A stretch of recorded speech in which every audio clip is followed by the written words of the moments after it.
feel free to walk around. If you have any questions, don't hesitate to ask. They can play with the monitors. They can go up on the Texas, well, the trunk deck. Yeah. There's steps up there. The wheelhouse is open. Yeah, just be careful.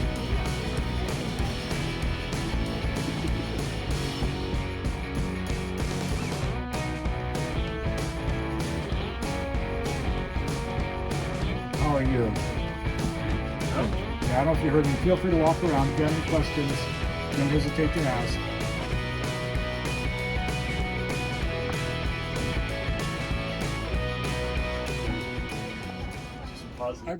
I retired at 62 and I'm 72, so about 10 years ago. I worked for Washington State Ferries for 35 years.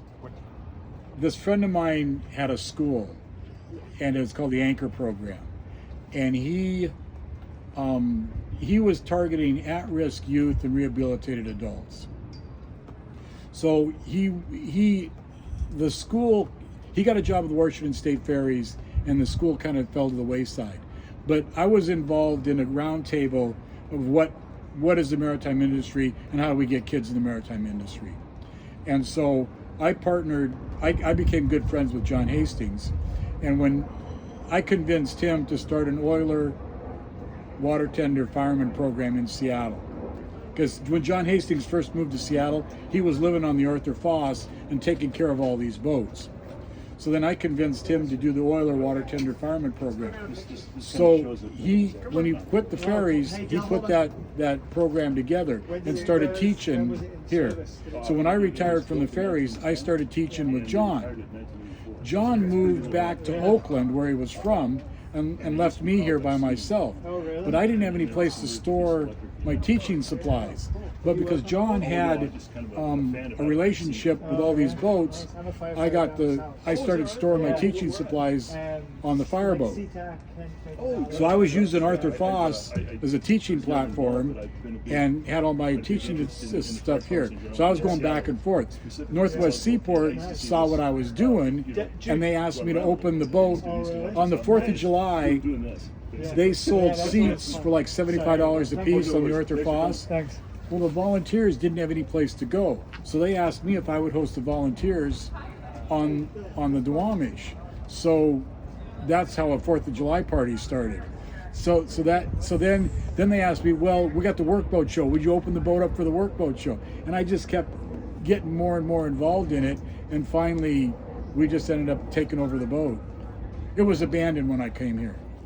I'm a marine engineer by trade. So we're old, right? So you got, when I talk to young kids, they don't get it, but it goes back to Steve McQueen and the Sand Pebbles, which just was so cool, the steamship and the live steam, and Steve McQueen and the Sand Pebbles is probably what pushed a lot of us into that industry. But the kids now don't know that history, that Steve McQueen, the king of cool.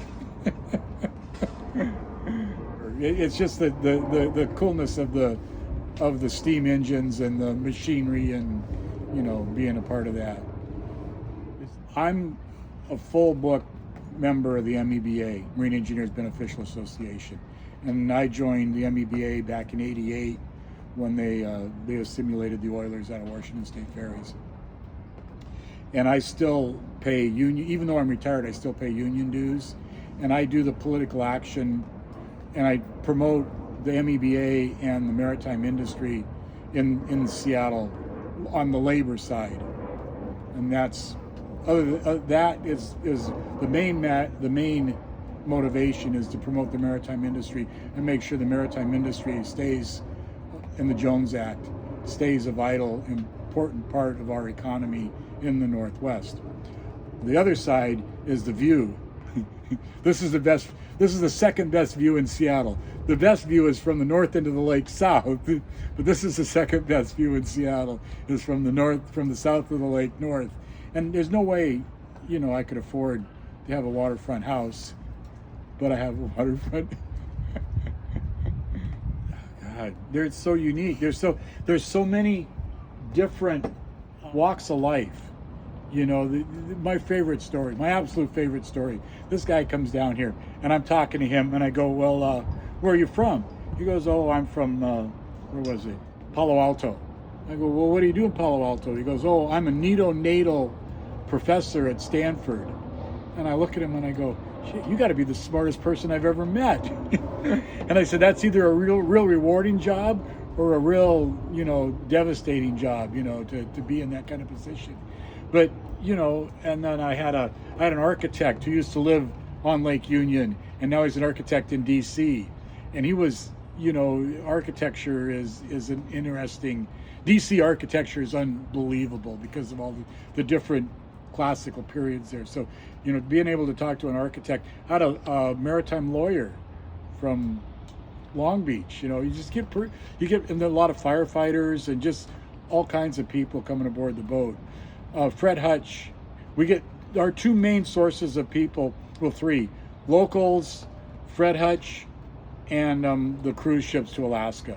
And we get a lot of people from the cruise ships coming through here. And that's a big plus for us. And, you know, Fred Hutch, people see the boat and then come down because they see the boat. I call the boat the death of 1,000 cuts, because everywhere you look, there's something that needs to be done. And it's just so overwhelming that I just kind of focus on what I can do, which is keep the bilges dry. That's why I'm chasing leaks this year. Our three main partners, For Culture, gives us a lot of money. This is kind of a long story.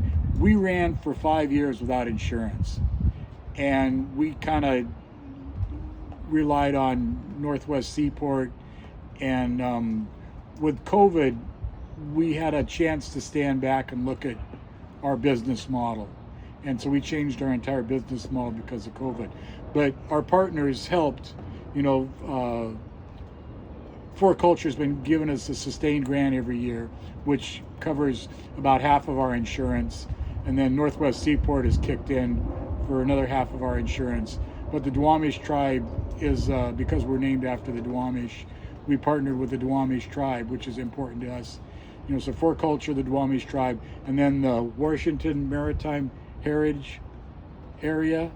I kind of get that. It's such a convoluted name, but we've partnered with them as well to promote the maritime history of the Northwest. And the maritime history of the Northwest and the Jones Act is real important to us. The reason why I say the Jones Act is important is because Lake Union Dry Dock, Wesley Jones was a senator from Yakima, Washington, and the Jones Act was written for Lake Union Dry Dock. And the Jones Act is one of our that's our holy grail, because the Jones Act is American seamen on American ships.